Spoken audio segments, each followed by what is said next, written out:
So last weekend I came back from the Northwest Pacific Arcade and Pinball Show or something like that. It's NWPAS is the acronym that they use for it, which I feel like there could be a better one than that.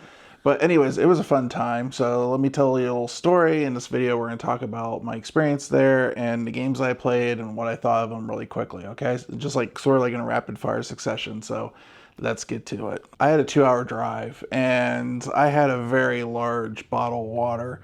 So when I got there, I didn't realize at first, but once I started getting all my camera equipment and stuff out of my car, I was like, I gotta go pee. So the first thing I needed to see was the bathroom before anything else.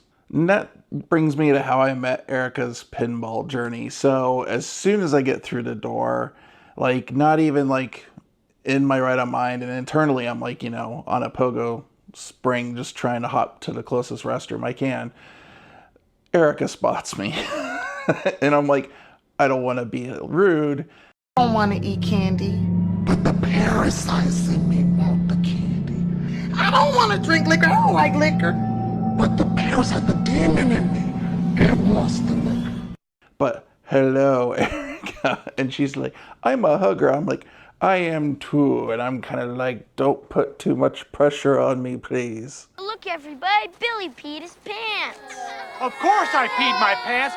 Everybody my age pees their pants. It's the coolest. But first impressions matter, so I composed myself, and we chatted for a little bit and chatted with a couple other pinballers, and I was like, I need to go get my ticket and go find a restroom, so I'll see you inside. Okay, so after getting my ticket, and my mission was I had games I wanted to play. So I have played John Wick Pro at a couple of the bars in Seattle that have them already. And I wanted to see if some things got better, because there's a couple little concerns I had with the early ones that I helped open up.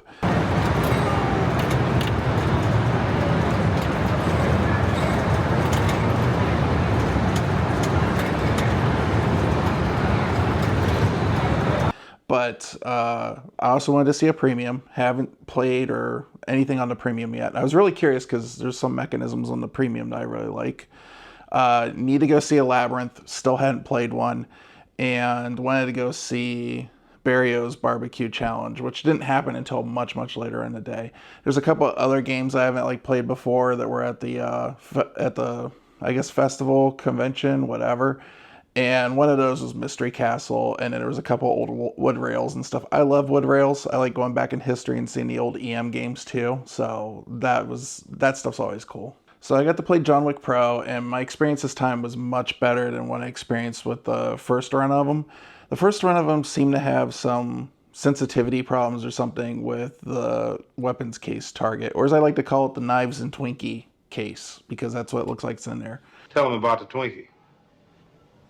What about the Twinkie?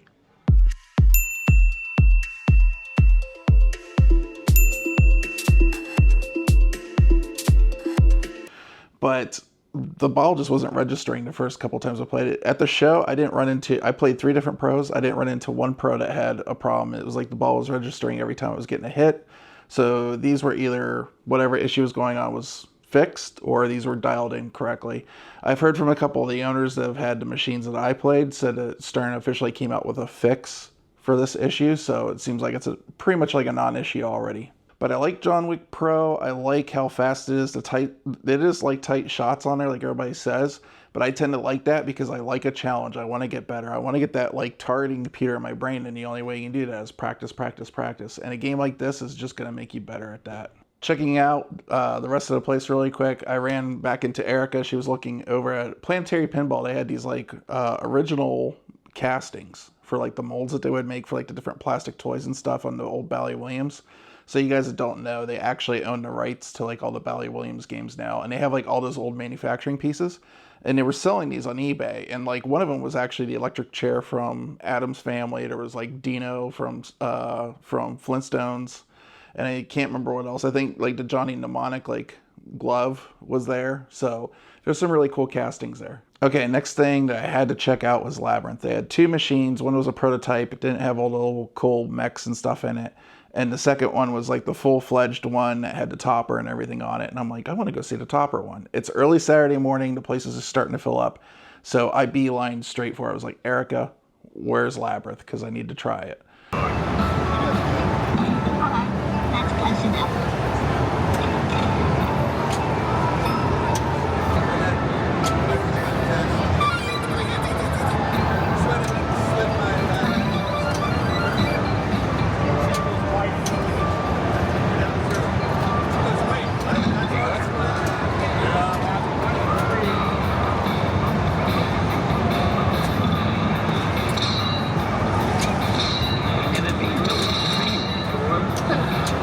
And while I'm in line, this is why I like the pinball community, I met 3 dudes that were waiting in line with us. And we were just talking about pinball and other such things.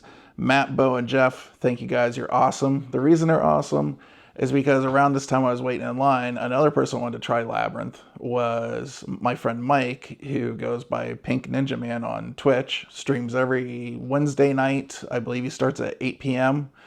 And he's got a few JJPs. He's working on his 3rd JJP, and he's got a Game of Thrones. And pretty soon we'll be doing a swap, so keep a lookout for that. As he showed up, like, you know, the line was already starting to grow, and I was like, oh man, you're gonna have to go all the way back there, and it's probably gonna be like a 45-minute wait because you got these 3 guys here. They were awesome. They let him jump in line with me so we could play a 2-player game real quick.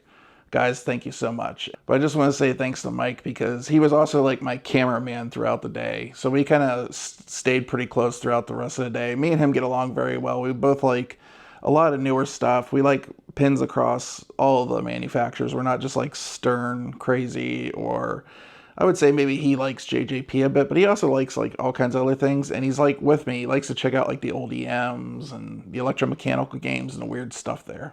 So my opinion of Labyrinth is it's a very cool loaded pin. I noticed like all like the little fireys and the little worm guy and the guy coming up out of the building and all that stuff. And it's just very nicely laid out. If I'm going to be honest, I didn't really notice the extra screen in the back panel that much, but I wasn't really looking for it. And I don't really look at the screens, like the regular screens, that much on pinball anyways, unless I'm just like looking at the score or what it's telling me to do. I will say that I thought the shots were good. It wasn't a particularly, in my opinion, hard table. I got multi-ball pretty easy on it.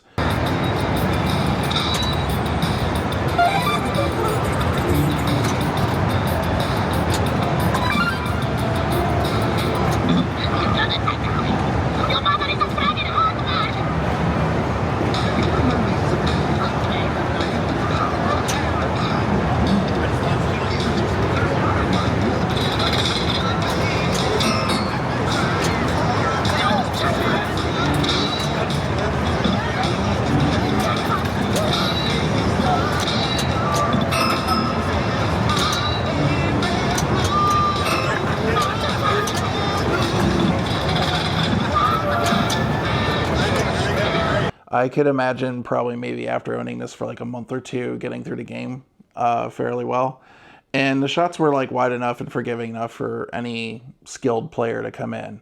The thing I really like about it is, and I'm getting tired of, is ramps that just immediately return to the flipper. I want him to like do curly cues and little odd things like games like Party Zone did, or Elvira's Monster Slide, or stuff like that. It's just like, I know like a lot of people were like, I want the ball immediately now, but maybe not every pinball machine needs to be for everybody. And I was really happy to see that this was like a nice combination of like doing some fun things with like the habit trails, but still returning the ball relatively fast. Having said that, while I had fun with Labyrinth, I could recognize it was a very well built machine. That topper is fantastic. That topper and what Chicago Gaming's doing with their toppers should be the gold standard. I mean, we recently got the video on the Jaws one, and I swear to God, it looks like a kindergarten's project or like a 6th grader's like art project or something like that.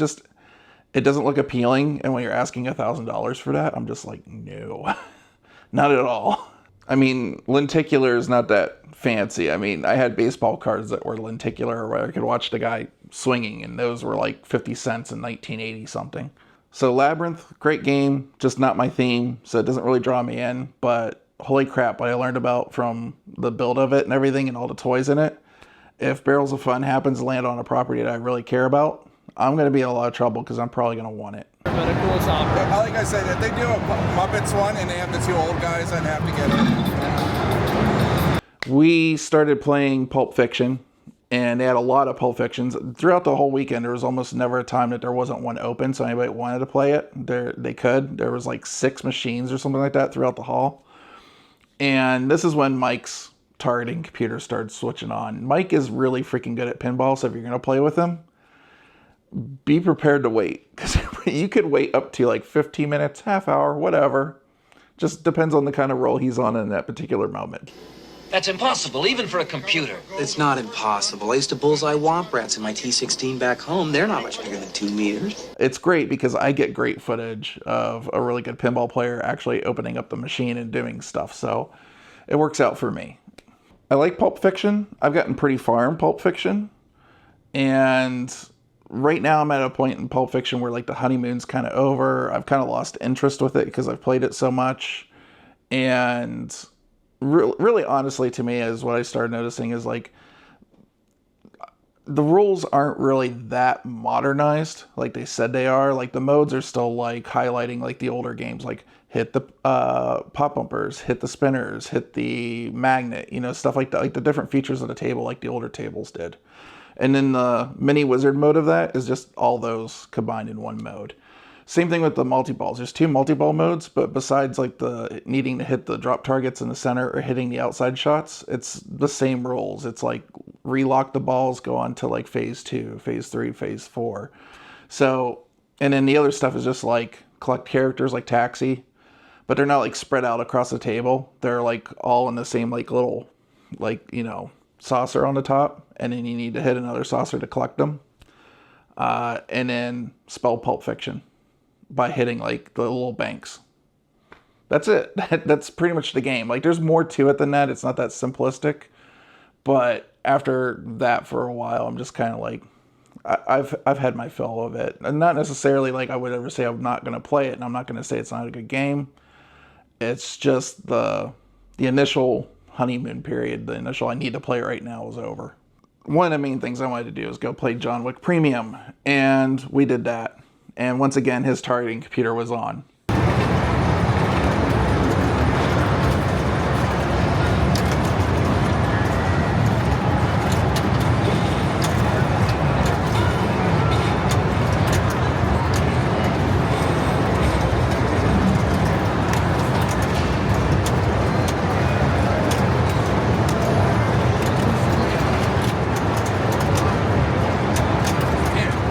But it's great for me because I was making requests and there's things I wanted to see, like the drop target that's not on the Pro.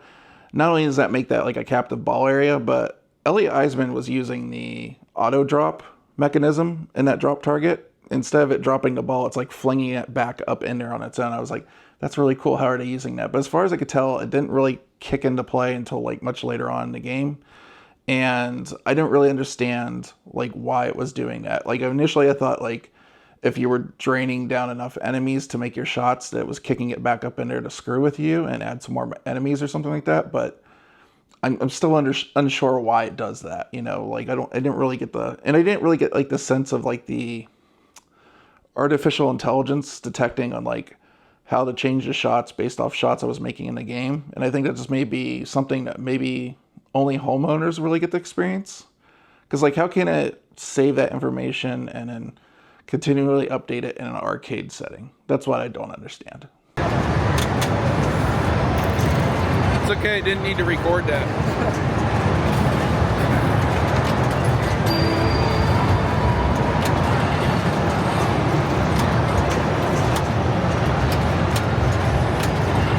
Yep, just as I thought. Shoot the bottom of that and it'll drain.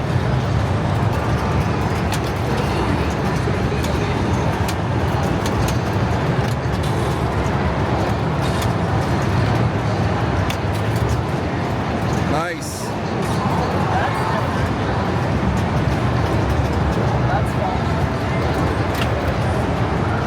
The other thing was the car. The car is cool that it swings out, but it's really honestly static. It doesn't do much of anything when the ball hits it. It might move in and out, but on the Pro I actually liked it because it was like a ball kick out every time you'd hit it. So there was like a physical reaction when the ball would hit every single time, and I actually preferred that.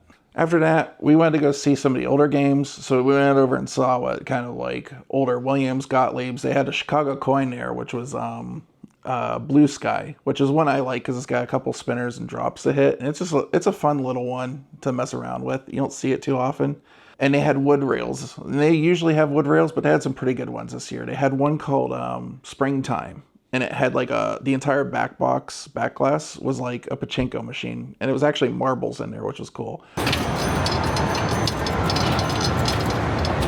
But as best as I could tell, like depending on how you did on the pinball side of it, it would give you like more marbles to drop down, and the marbles would go through like certain gates to add up like a score.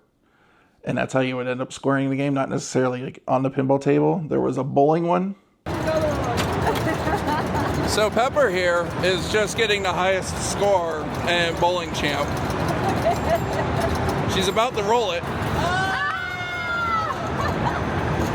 You did it to yourself. I did it to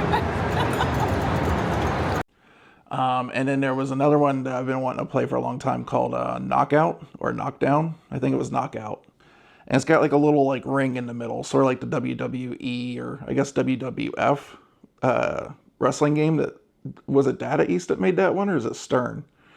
But anyways, there's a ring in the middle with a couple of targets, and there's these two little like tin guys.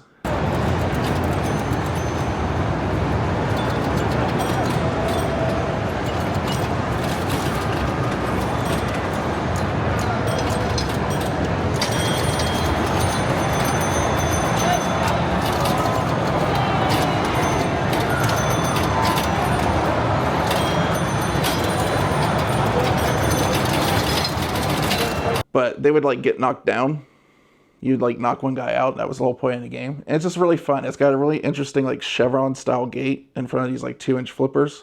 It's got a really wide gap. So you really got to be really good at nudging on this thing and hitting the flippers just right to keep the ball in play. And I was actually killing it for a little bit. I was feeling pretty good about it. But that game was extremely fun. They had a couple of the old EN gun games there. So there's something for everybody. Carrie Hardy would have been very happy there. But we played one called Hercules, and it was really, really cool. It was like, No,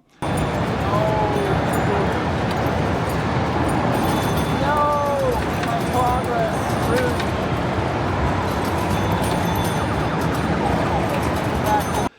there's like a grid with a bunch of like bouncy rubber balls inside of it, and there's like targets on the bottom and on the sides, and you had to like line them up in these like 2 columns of like blue.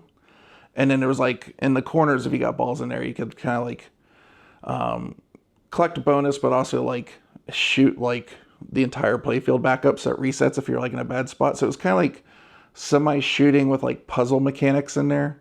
The thing that I didn't get the first game was there's a button actually on the right next to the gun that you had to like hit to collect the bonus or collect the points, which I thought that was a little bit weird. Why didn't it just do it automatically? But hey, the game's older and dirt. As we were walking around, we ran into Homegrown and Pepper. They went to go play some more John Wick and stuff. We went and joined them. We also ran into Erica and chit-chatted for a little bit. Erica was helping out throughout the day with some of the production stuff that Marco was doing or Moto was doing. I don't know if it was for Marco or somebody else, but they were doing some kind of production stuff. So she's like, yeah, I'll meet up with you guys later when I'm done, and I'll go play pinball with you. And I'm like, cool. So we hung out with Homegrown and Pepper, and eventually just went to lunch to have tacos at this really good place. The tacos were really good. And there wasn't much to talk about there. It's just, you know, that was the whole point, was just to get a moment away from there with the cameras off and stuff and just chill out with my friends and have a nice meal. And thanks Homegrown for the tacos. Those things were really freaking awesome. I appreciate it, man. When we got back, we played some more John Wick. We played a couple other pinball machines throughout the place. We played like all the major ones like Medieval Madness, Attack from Mars. We played Stranger Things. That was actually Homegrown's, I think, first official time playing Stranger Things. I freaking love that game. It is simplistic compared to like most other modern Sterns, but I love the toy of like hitting the Demogorgon in the face. I love bash toys, and especially like the little ramp. That thing's cool. For me personally, I'd be perfectly happy with a Pro with just the lighting kit in it, because like I don't necessarily need the projector, and I live someplace that has like not a lot of windows, but small, and has quite a few windows for it, and it can get bright in here. So I would imagine like the projector would get kind of like washed out in the place like this. And as somebody that's had to repair machines, I'll tell you the telekinetic like magnet up in the top. I've had problems with that thing, and so I'd just rather not have it. But personally, for me, I think Stranger Things Pro and Premium are so similar to each other. You really can't go wrong with a Pro, and I think the selling point for that is actually like the upside down like lighting thing it does with the UV lights in it. So I was playing Attack from Mars, and I felt like I was doing okay. I was doing pretty good. And then Pepper comes up to the bat, and then her targeting computer switches on. Just all of a sudden, like Pepper's gotten really good in the last year, guys. Like she's almost like tournament ready, I swear. And when she gets on a roll, she gets on a roll. And she kicked our asses, like handily, like all of us. It was one thing I forgot to turn the camera on for her, and I'm so sorry I missed it because her reaction was fantastic to winning. So good job, Pepper. Keep up at it. And yeah, you're just getting better, man. Looked at the sales board. This year I was expecting the sales prices to be lower and more reasonable, but there were some that were still kind of outrageous for what they were asking. Some were really good. There was a couple there. There was like a Monopoly. I think they were asking like $4,000 for or something like that. So that isn't too bad because I've seen Monopoly recently, like some people trying to get 6 out of it. And I'm like, you're out of your mind. Although it's a good game, I just think it's too much for Monopoly. So after that, I needed to take a break. My back was barking. They needed to go have a meeting with somebody. So they left. And me and Mike hung out and we played dice together. There was like a little sit down area with like tables right next to where the seminars and all that stuff are. And so we just took a quick 15-20 minute break. Erica came by. She said she'll be done in like 15-20 minutes. So if we were still there, we'll go play pinball with her. I don't know what this dice game was officially called, but it was fun once I learned the rules on it. I had a really good time, and I hope we could play this again sometime. Like, it was really cool. Stalemate at 3. Let's see, what do we got? 1 crown. Two of those guys. Oh, scroll. Just gonna steal all of these. Come on, crowns. Yeah. There you go, you can have that back. It was a good way to pass the time too, and just get to sit down and talk to Mike and see what he thought about the show and stuff in general. What's your thoughts? Favorite game? What's your favorite thing so far? Was it the tacos? Nah. For me, it's tacos. I love food. I mean, the tacos were good. Yeah. Tacos always good. Yeah, getting to finally play Labyrinth. It came out, over a year ago now? Yeah. And it wasn't here last year, so actually being able to play it once or twice was fun. Okay. Actually surprised that the little pop-up puppets, actually I noticed them playing. I kind of thought there would be a little, like, toy on the side that I wouldn't notice. Similar like a topper, like, never notice a topper when I'm playing pinball, right? Yeah. So I've never been a big topper fan, but I did like the puppets kind of popping out and taunting you while you... My problem is I noticed it and they had red eyes, and then I was staring at them, and next thing I knew, I lost 15 minutes and there was blood on the floor. So... brainwashed. Yeah. But yeah, I always love how it's like the right size convention, it feels like. There's like a few machines that have lines, but even then you're only waiting for maybe 3 or 4 groups in front of you to actually get to play a machine. Lots of machines you just walk up and play. It's always nice. I'm not a big seminar person, so I can't really speak to the seminars they have, but I think it's cool that they have them for the people who are interested in that stuff. I also believe they're all streamed here, which is pretty cool. They are. I don't know that other tournaments always, or other expos and stuff always stream them. So, yeah. Yeah. Erica came and sat down, and I had the camera out already, so I shoved it in her face and started talking. So, what do you think about the show? First one here. This is my first time at the show. Yeah. And it's really cool, actually. So, like, the shows I'm used to going to are Golden State and California Extreme and Pinagogo. Those are my 3 local shows. Yeah. And I went to Expo last year, so that was my first time like going out of state for a show. And that's a very different vibe. You know, that's like all the distributors are there. This is totally different too, because it's like, it's cool that the tournaments and like basically these seminars, this is all like in the same area. Yeah. Like in the hotels and stuff for some of them.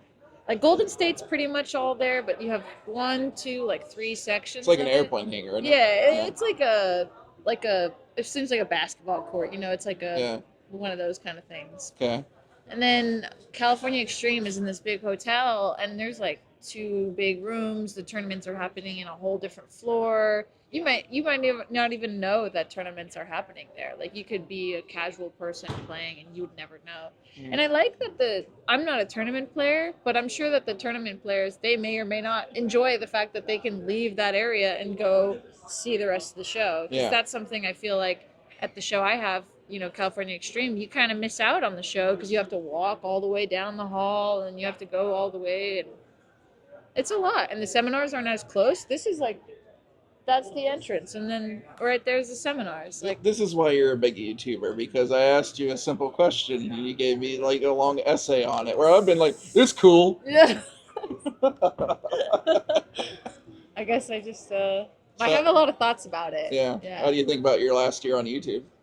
You just kind of blew up. I just blew up. I wouldn't say I blew up. I'd say I'm very small, but. Well, you're small in that sense, but you blew up in, let's say, people know who you are. You have notoriety to a certain degree. A handful of people know who I am. Yeah. But like. Do you have a little bit of imposter syndrome at Stern? I had incredible imposter syndrome. Yeah. I didn't feel like I belonged there. Yeah. I felt like I'm a fan of literally everyone that showed up. Yeah. And I was like, I would have, if I were here or not, I was going to read and watch their videos and articles. It's not like I'm going to not do that. Because, and it's fun. And I'm still working on my video right now. And I'm still figuring out my style, I've been on YouTube for a little over a year now. And, I've just had life events and trying to make editing happen. And, yeah, that's tough. It's a tough thing. So. For the rest of the day, we wanted to go play some of the pinball tables that we haven't usually seen around. Mystery Castle is one of them. It was on Erica's list, so we went to go play, and we were making fun of how the stones in it looked like corn puffs, like breakfast cereal. And this is where Mike's shot computer turned back on again. And okay, go beat the game. Yeah.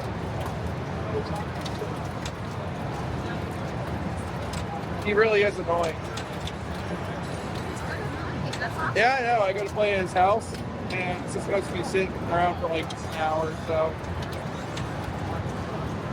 He's got pirates, so. And we're just talking, and we're kind of going in and out of the game, and the conversation was helping time fly by because neither one of us knows that it's probably about a good 20 minutes, and Mike is still playing pinball. And this is where Pink Ninja Man just first time go, never played Mystery Castle, just gets all the items, and I assume beats the game because I don't know what else you do in Mystery Castle. But yeah, he had. I just looked down at the pinball playfield, and every item on there is just lit up, and I'm just like.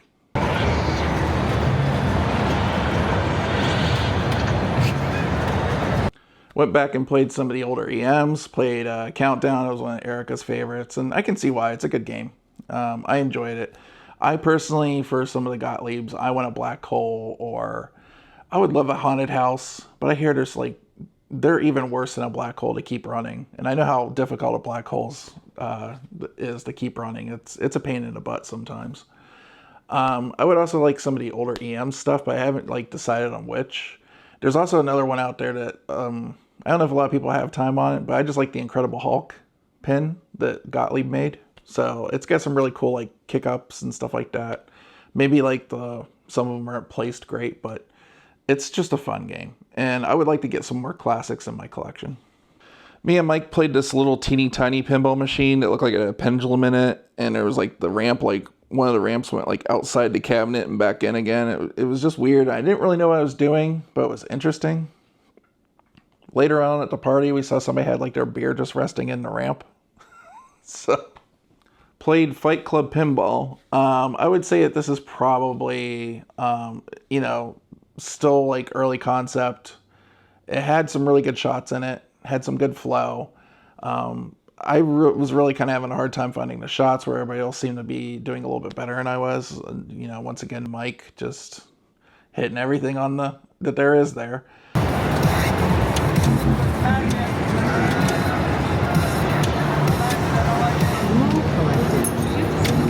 policy of what Fight Club is. You do not talk about Fight Clubs.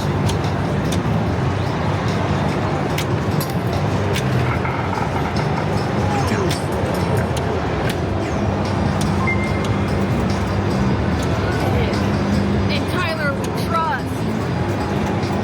I probably shouldn't be recording this. Why not? Because first rule about Fight Club Pinball is you don't talk about Fight Club Pinball. I say stop being perfect. I say that that's a ball. Chips fall in there.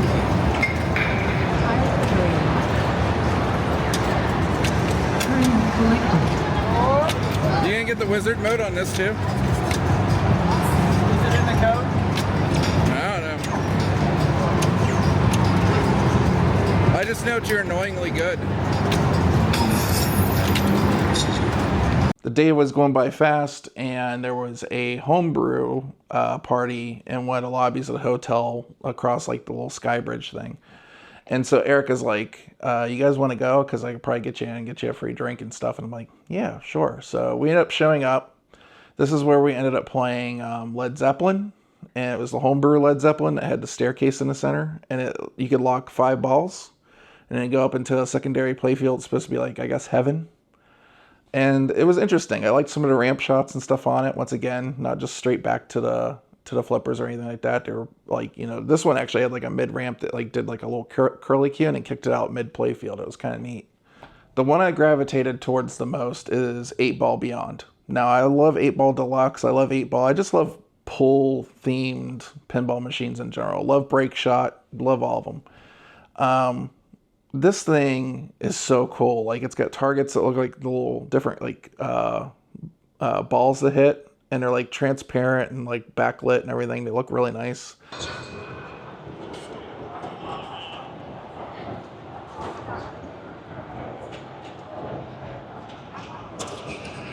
Yeah, we're playing this. There's like some really cool like lock shots. There's like one that goes into the side and then shoots up a vuck through the 8-ball and then down like a little chute and back to the flipper. There's another one kind of like up in the corner. I believe there was like a saucer in there, if I remember right. Don't quote me on that. My memory's a little fuzzy. But I played a lot of that and actually did really well at it. And I'm telling you, it was at a state where I feel like you could present this to somebody like a Spooky or an American Pinball that might be willing to pick up like an outside developed game and put this out there and probably have pretty decent success with it. Especially if you're like looking for something like 8-Ball Deluxe, which now is going for like, in a lot of cases, like 4 or 5 grand used, and it's like a really old machine.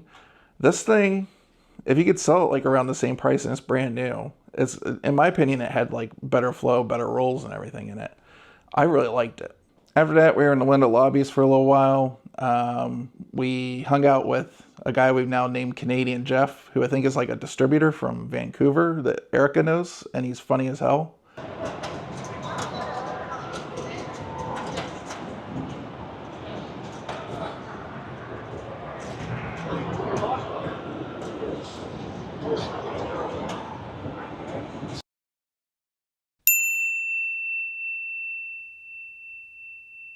Oh, I did forget about one pin, and I didn't record it, unfortunately. I'm sorry. I did play Barrio's Barbecue Challenge. It's a good pin. The rolls are fun. Steve Belden should be happy about that. I like the shots. I like that it has like the little like mushroom targets or whatever you call those things in there. We haven't seen those in forever. It's not a necessarily hard table to play. It's very forgiving. You can like loop the ramp over and over all day. It's very, very good at that.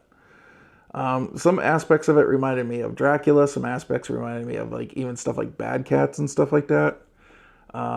Space Shuttle. There's like elements of that in there with like the grid and stuff going on. But here's my honest opinion.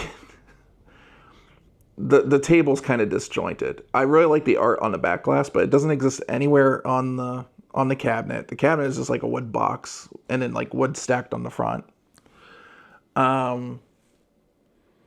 Something I couldn't get past was the live action meat cooking on the screen and just like juicing everywhere and watching somebody saucing meats on there. I don't know why it bothered me so much, but it just did.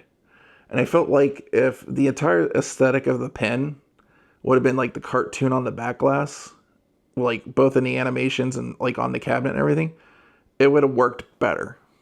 And we went and played some more pinball, and then they wanted to go off to a bar. I had a 2-hour drive back home, and I was tired already and wanted food. So I was getting cranky, like, you know, pretty hangry, like, you know, Betty White eating a Snickers or something like that.